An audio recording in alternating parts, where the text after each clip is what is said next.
Hey, what up, everybody? Steviebreech coming to you. I promised I'd make a video about the supplemental draft, and I sort of slacked on it last night. And so here we go. Basically, when I made my Swagger Palooza video yesterday, I honestly thought the draft only had 20 picks, so that's why I made the video so early. And I said that the only picks that mattered were Daniel Bryant and Jack Swagger. But I guess later on in the draft, after 20, we had some big picks, and Ted DiBiase, Sheamus. I mean, so take what you want on that video, but I honestly thought the draft was over. I didn't know it had so many picks in it, so that's why I said it. So just breaking it down. We'll just start at the beginning with Daniel Bryan being moved over to SmackDown. I think that's awesome because you don't have the Bellas, you don't have Gail Kim following over there. We're going to see some real wrestling action out of Daniel Bryan. I want to see him kicking some people's heads in, and I mean, basically that's what everybody out there wants him to see. Break the Walls 10, Bobby, New Jersey Dude 94, whatever you want to call him. Basically, when he made his WrestleMania predictions video that I actually listened to after WrestleMania for some reason, he had a good point about Daniel Bryan. A lot of people out there have a lot of false hopes about him, and he's not going to win every match. It's not Bryan Danielson, it's Daniel Bryan, but. Truth being, I love this guy. I want to see every single bit of him I can see at him.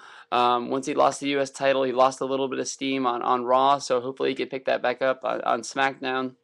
I'd love to see him kick the shit out of Wade Barrett as soon as possible, get that Intercontinental title, or get far up the card as he can, because I have all the hopes in the world for this guy. I was not a ROH fan at the time he was there, but I've seen a lot of his stuff since then, and this guy's an amazing wrestler, and hopefully they will use him to the fullest. This is an entertainment company and not a wrestling company, but the more I see this guy, the more I like him. So yeah, I have the world for him. Everybody knows about the Jack Swagger thing. I will be pulling the Swagger's All-American Eagle costume out of the costume drawer pretty soon. I'll be breaking that out because honestly, I have a world of dreams for Swagger coming back over to Raw. Somebody honestly crushed me in the comments. They said they put up a list of all the heels that are on SmackDown. And honestly, there were I apologize all the heels that are on Raw. So I guess I am crossing my fingers and praying for a face turn at the pay-per-view, because honestly, there probably isn't room for Swagger in the main event on Raw. But that's the true thing. But the fan of Swagger thinks that he could do it again and push his way up to the top. You have Sheamus moving over to SmackDown, which is huge. He's honestly going to be recapturing into that main event slot. A lot of people are saying that he's got to lose the U.S. title somehow in a match that he does not have at the pay-per-view, but we'll see what goes from there. You can always keep that title on SmackDown, and somehow Wade Barrett could drop his title to somebody on Raw. We'll have to see what plays out. That's the only bad thing about having the draft before the pay-per-view. They've done this before too, and sometimes it leads to some pretty obvious title switches, but don't really know what's going to happen from there. You have Ted DiBiase. Ted DiBiase is a guy that I think it should be a champion in the future. He's a guy that really hasn't been featured in the last couple months on Monday Night Raw at all. He got his butt kicked by Triple H a couple days before WrestleMania, and basically that was the only thing we've seen of him in the last good while. But I think he can regain. A lot of times when guys switch over, they get that push that they've been looking for. On another show, they have a different writing staff. They have other people looking at them, and maybe these guys want him more than the Monday Night Raw guys did, because I've always thought that he has the talent to get there. Now, a lot of these guys are going to be the Chuck Palombos of this year. Basically, Chuck Palombos, what I mean is Chuck Palumbo on SmackDown was a guy that gained a whole lot of steam. I guess they used him as much as they could. They made him a face as the All-American Badass #2, pretty much riding his bike out there. He got the girl, Michelle McCool, and then once he got the girl, he turned into a heel. Then basically the draft came up. He got in the supplemental draft. He got sent over to SmackDown. I apologize. He got sent from SmackDown to Raw, and then once he got there, we never saw him again. And Chuck Palumbo wasn't a great wrestler, but I thought it was a good character.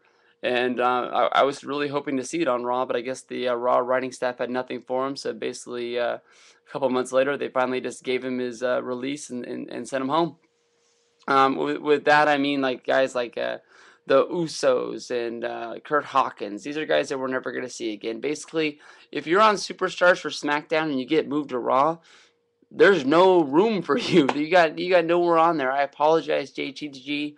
I am a fan of yours. I'm hoping that you don't get released. I hope they find something for you out there. I think you're very good in promos and backstage segments, and you can do some stuff in the ring. But honestly, you're getting moved over to the main brand. I don't think there's any spots for you at all. So basically, I think you're going to be gone.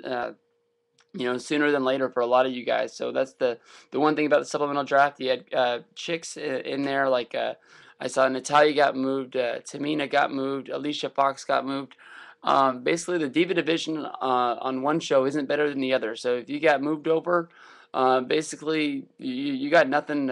You got no room for ground pretty much. I mean, if you got moved in the draft, it's not looking good for you. Alicia Fox was the name that I said that was probably going to get released anyways. I love her in the ring. I think she's got a great look, but they got too many divas as it is. If they only have one belt, they don't need you.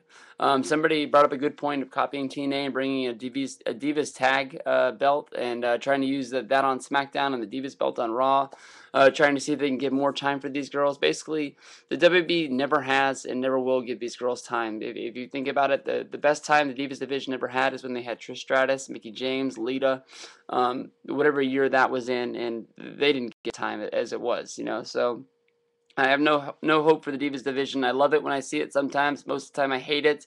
I honestly have no clue why when Michael Cole gets on the mic and runs down these Divas during their matches, saying that nobody cares. Everybody boos Michael Cole because he's Michael Cole, but basically he is saying what almost every fan in that arena is saying to themselves when they come out. Oh, damn, another Divas match. This is not what I was hoping for when I bought my ticket. You're gonna get it, but when you get it, you're like, come on, hurry up and get it over. But everybody, uh, boos Michael Cole. Like, like they're not. It's not what they're feeling. But honestly, I know. But nothing really big in the supplemental draft. That was all I really saw. If anybody else had any other opinions about anybody or wants to stick up for somebody like Yoshitatsu, and think they're gonna get some time, well, leave it in the comment box, or you can always send me a video response, and I'll clip it onto this video. Thank you very much.